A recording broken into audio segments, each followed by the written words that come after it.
నమస్కారం అండి. ఇష్టంగా జీవించడం అంటే కష్టాలు లేకుండా జీవించడం అని కాదండి అర్థం.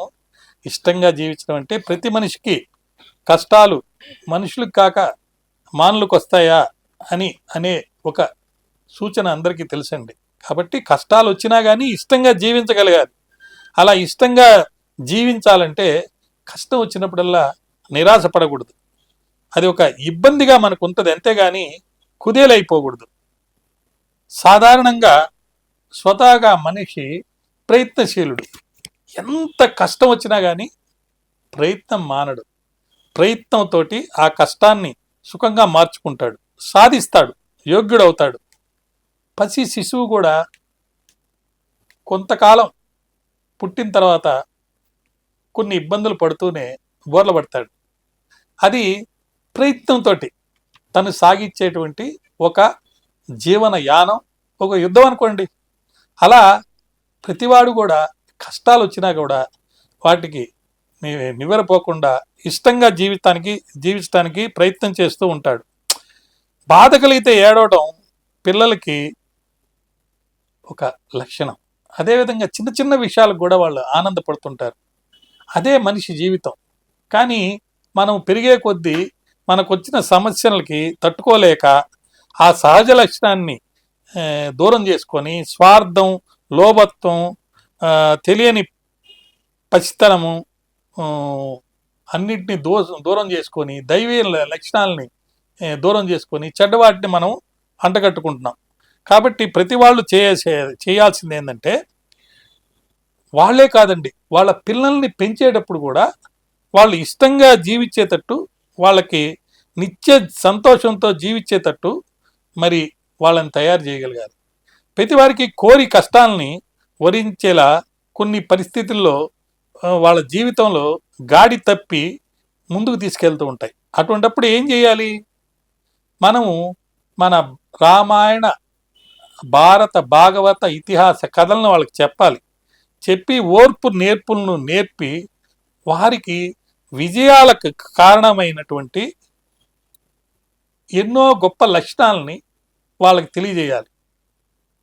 ఇప్పుడు కుంతీదేవి, అదేవిధంగా దుర్యోధనుడి తల్లి గాంధారి, వీళ్ళు వాళ్ళ పిల్లలకి ఏ విధంగా చక్కగా అన్ని విషయాలు ఎలా తెలిపారు, ఎలా వాళ్ళని పెంచారు అనే దాన్ని మనం చూస్తే, గాంధారి చేసిన తప్పు వాళ్ళ అన్నగారైన శకుని తీసుకొచ్చి పరిచయం చేసి వాడి ద్వారా వీళ్ళకి దుర్యోధనుడు వాళ్ళకి నేర్పించడం వల్ల వాళ్ళు అలా అయిపోయారు.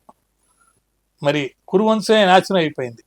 అదే కుంతీదేవి తమ పిల్లలకి ఎప్పుడు కూడా స్వతహాగా సొంతంగా నిలబడి వాళ్ళ శక్తియుక్తులతోటి ధర్మానికి అనుగుణంగా మరి వాళ్ళ జీవనయానాన్ని సాగించారు.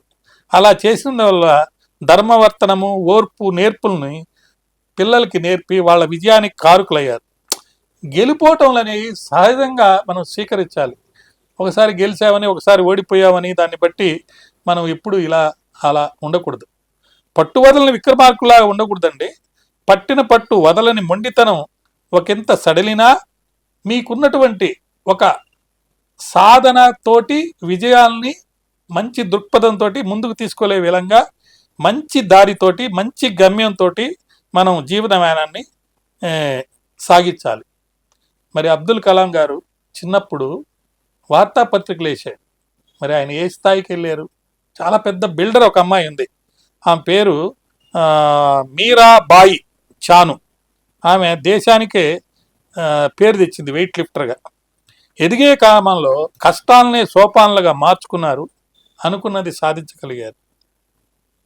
కాబట్టి జీవితాన్ని కష్టాలతోనే మనం నవ్వుతూ స్వీకరించి వాటిలో విజయాలు సాధించి మనకి ఇష్టంగా మలుచుకోవడం పిల్లలకి నేర్పి వాళ్ళకి స్వేచ్ఛను కూడా ఇవ్వాలి.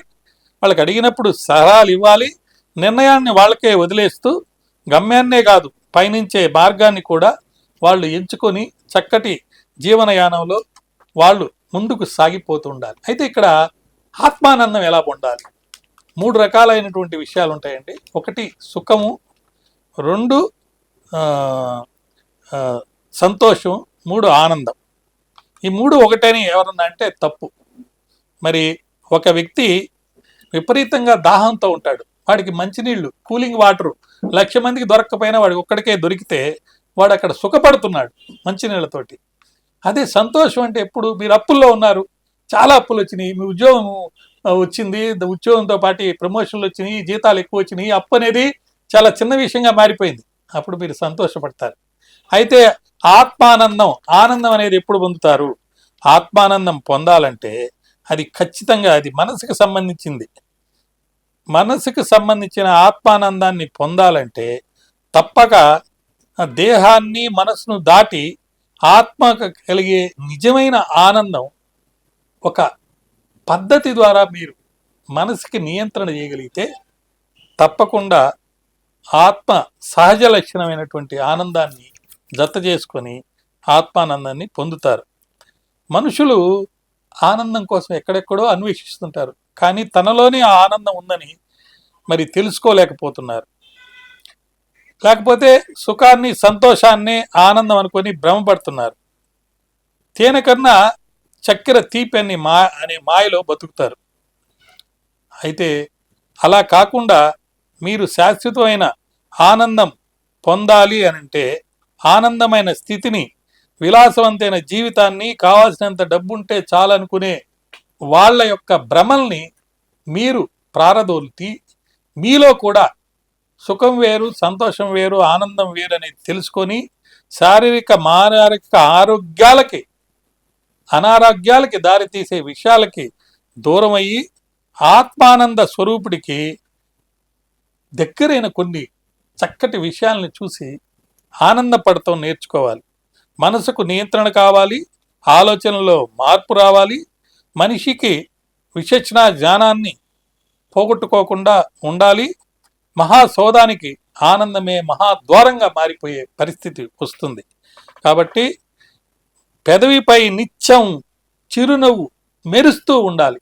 వదనాల్లో చిరునవ్వు అన్ని వేళలా మీకు దర్శనమిస్తుంటే ఆ వదనాలపై చిరునవ్వుని అందరిపై మీరు చల్లుతూ ఉంటే ఎటు చూసినా మీకు ఆనందమే కనబడుతూ ఉంటే నిరంతరం ఆనందం, ఆత్మానందం అనుభవించే మనిషిగా మీరు తయారైతే మిమ్మల్ని నిత్య సంతోషి అని పిలుస్తారు.